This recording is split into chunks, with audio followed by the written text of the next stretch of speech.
Assalamualaikum Sobat Football United. Oke, ada informasi-informasi yang akan gua berikan ya di video kali ini dan dibahas juga. Pertama adalah dari Fabrizio Romano dulu nih, yang menginformasikan kalau Amad Diallo ini akan segera kembali latihan dengan skuad Manchester United pekan depan. Walaupun diperkirakan sebelumnya ya bahwa musim ini sudah selesai bagi Amad, ternyata dia ini bisa recovery lebih cepat. Jadi Amad bahkan akan tersedia untuk latihan pekan depan. Dan ini menurut gua kabar yang positif. Kalau ini benar terjadi bahwa pekan depan Amad sudah bisa latihan dengan skuad Manchester United, artinya latihan bersama dengan rekan-rekannya, latihan penuh lagi. Menurut gua ini menunjukkan bahwa Amad sudah siap untuk diturunkan, sudah siap untuk dimainkan. Pertanyaannya adalah menit bermainnya. Apakah dia siap untuk langsung tampil dari awal ataukah dia mungkin harus dibatasi dulu menit bermainnya. Manchester United pekan depan akan menjalani laga penting menghadapi Athletic Bilbao ya di Bilbao di Spanyol di San Mamés. Tapi juga harus diperhatikan perjalanan karir dari Amad. Artinya rencana-rencana, proyeksi-proyeksi terkait juga dengan Amad. Amad penting bukan hanya untuk musim ini, tapi juga untuk musim depan, musim selanjutnya lagi. Jadi ini juga harus diperhatikan. Apakah akan langsung digeber atau seperti apa, ataukah juga harus dibikin aturan ya, ataupun juga di manage menit bermain dari Amad. Tapi tampilnya Amad menurut gua untuk lini kanan serang Manchester United ini menambah kuantitas dan juga kualitas sih, terutama bagi Manchester United yang akan melakoni laga penting menghadapi Athletic Bilbao. Ini kabar yang positif. Oke, kabar lainnya masih dari Fabrizio Romano. Ini menginformasikan terkait dengan Casemiro. Fabrizio Romano mengatakan bahwa Casemiro ini happy di Manchester United, tapi kalau dia menerima proposal yang bagus, dia bisa meninggalkan Manchester United. Ya, Fabrizio Romano juga menambahkan ya, respect yang besar untuk Casemiro, pemain top dan juga seorang legenda. Setelah menerima banyak kritik, apa yang dia lakukan di paruh kedua musim ini brilian, khususnya di beberapa pertandingan terakhir. Kepemimpinannya jelas memiliki impact di Manchester United ya. Gue pernah bahas ya di video gue bahwa selain Casemiro ada juga pemain misalnya seperti kayak Harry Maguire yang bisa bangkit penampilannya di Manchester United. Casemiro secara spesifik memang di paruh kedua musim ini gue menilai ada hal yang tidak sama dengan paruh pertama. Padahal pada saat itu Casemiro sempat diberikan kesempatannya di awal-awal Ruben Amorim hadir di Manchester United, tapi sering dia dinilai ini tidak memiliki kapasitas intensitas yang diinginkan oleh Ruben Amorim. Namun demikian, di beberapa pertandingan terakhir, Casemiro ini dimainkan, dan bukan hanya dimainkan, diberi kesempatan di partai-partai penting bagi Manchester United oleh Ruben Amorim. Dia bahkan misalnya ketika menghadapi Newcastle, disimpan, tidak dimainkan, tapi ketika menghadapi Lyon, dia diberi kesempatan. Padahal Manchester United musim ini jelas fokusnya, tujuan utamanya terakhir ini ada pada Europa League. Jadi hanya pemain yang memang dinilai masuk rencana ya, pemain yang bisa memberikan kontribusi, diharapkan bisa memberikan kontribusi secara maksimal, terutama dari sisi permainan, strategi di atas lapangan. Ini yang diberi kesempatan oleh Ruben Amorim, dan Casemiro ada pada pemain-pemain tersebut. Jadi perannya ini sangat luar biasa. Pertanyaannya, apakah Casemiro akan berada di Manchester United musim depan? Kalau menurut gue, dengan kapasitas yang ditunjukkan saat ini, ya, gue pikir terlepas dari gajinya dia tinggi, terlepas dari hal-hal yang mungkin terjadi di paruh awal musim ini, gue menilai tidak ada masalah kalau Casemiro berlanjut musim depan. Gue menilai seperti itu. Dari faktor atau dari penilaian permainan dari beberapa pertandingan terakhir, gue menilai ada formula yang ditemukan ya oleh Ruben Amorim terkait dengan penampilan Casemiro. Casemiro sering dinilai kesulitan untuk bisa mengcover area gelandang bertahan yang terlalu luas. Tapi di beberapa pertandingan terakhir, dia nampak enjoy, dia nampak menikmati betul perannya di sektor tengah Manchester United. Baik itu dari sisi bertahan dan juga dari sisi menyerang. Menghadapi Lyon, dia terlibat dalam banyak gol Manchester United. Ini hal yang menurut gue juga fantastis.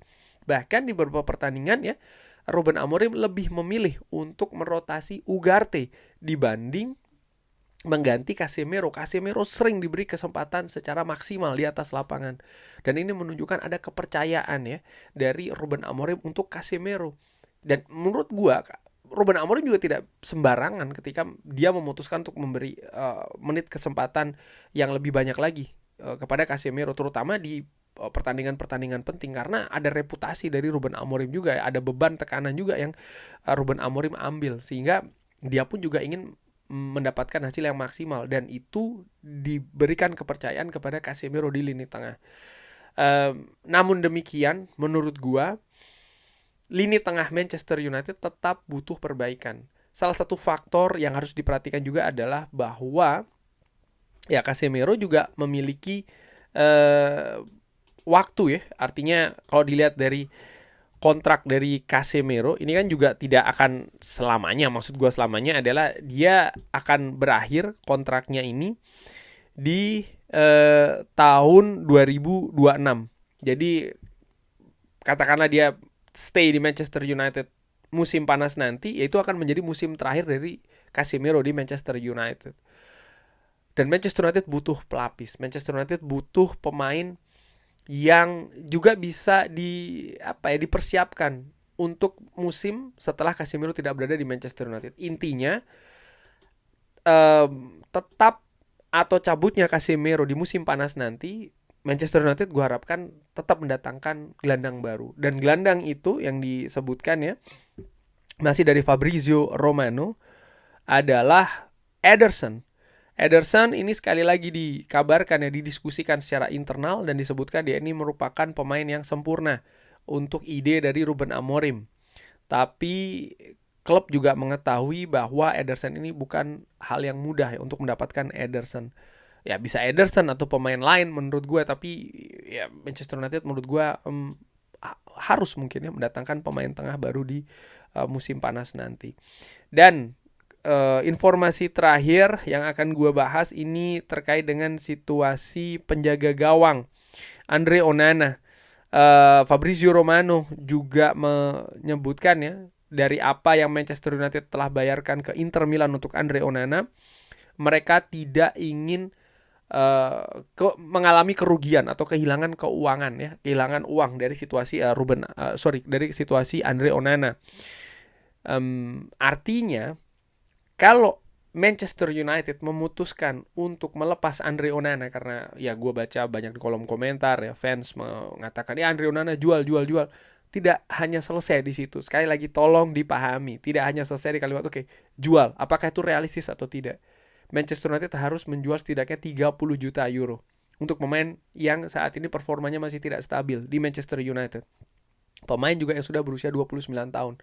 Musim panas ini kalau dilepas, Manchester United minimal harus melepas dengan angka 30 juta euro. Ini bukan sesuatu yang mudah menurut gue. Bahkan kabarnya juga, gue gak tahu apakah Manchester United sudah lunas ya membayar transfer Onana ini ke Inter Milan. Artinya memang ada keadaan-keadaan situasi keuangan, situasi finansial yang harus sangat diperhatikan terkait dengan posisi penjaga gawang. Dan memang disebutkan posisi penjaga gawang, terutama penjaga gawang utama, ini belum menjadi prioritas dari Manchester United di musim panas ini. Fabrizio Romano menambahkan ya, ada ketertarikan dari Saudi, walaupun belum secara konkret. Dan Fabrizio Romano juga menambahkan ya, Andre Onana ini hanya akan cabut kalau ada proposal yang bagus datang ke Manchester United. Dan menurut gue proposal itu minimal 30 juta euro.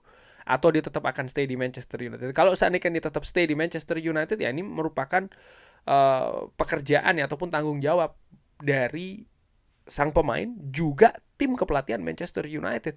Bagaimana komponen staf kepelatihan dari Ruben Amorim, juga ada pelatih kiper ya kan. Dan menurut gua pelatih kiper salah satunya adalah ya untuk memperbaiki kualitas dari penjaga gawang Manchester United, baik itu penjaga gawang nomor 1, nomor 2 maupun juga nomor 3. Jadi tugas kepelatihan ya, menurut gue termasuk juga Ruben Amorim dan staff-staff yang lain ini bukan hanya mengidentifikasi oke, pemain ini bagus stay, pemain ini jelek kita rekomendasikan untuk dijual, dibuang segala macam. Tidak sesimpel itu menurut gue.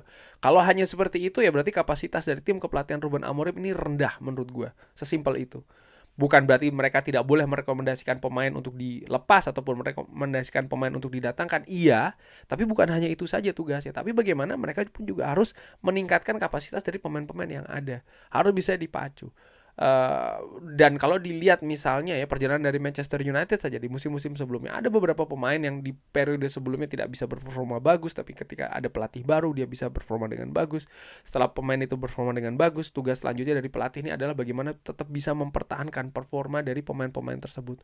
Menurut gue ini juga penting ya untuk menilai kapasitas pelatih apakah itu bagus atau tidak. Sama juga dengan tim kepelatihan dari Ruben Amorim terkait dengan Andre Onana, karena situasi finansial sekali lagi ini dalam situasi yang sulit, terutama untuk posisi penjaga gawang. Dan menurut gue akan mungkin lebih mudah ya untuk melepas Andre Onana di akhir periode musim depan. Namun demikian dengan keadaan misalnya Tom Heaton yang tidak diperpanjang kontraknya, Altay Bayindir ada kemungkinan ingin cabut ya, ada keinginan untuk cabut dari Manchester United ya, penjaga gawang baru bisa saja didatangkan karena ya Manchester United juga butuh penjaga gawang bukan cuma satu ya kan. Dan juga memang ada mungkin misalnya penjaga gawang yang diproyeksikan akan mengambil alih posisi dari Andre Onana di periode-periode selanjutnya. Menurut gua itu juga bisa dipersiapkan dari keadaan dari waktu saat ini ya, dari momentum-momentum saat ini. Oke.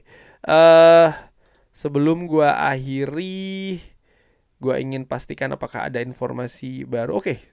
Itu saja dari Fabrizio Romano ya. Ternyata sumbernya semua dari Fabrizio Romano. Terima kasih sudah menyaksikan. Jangan lupa like, share, dan juga subscribe. Wassalamualaikum warahmatullahi wabarakatuh. Thank you.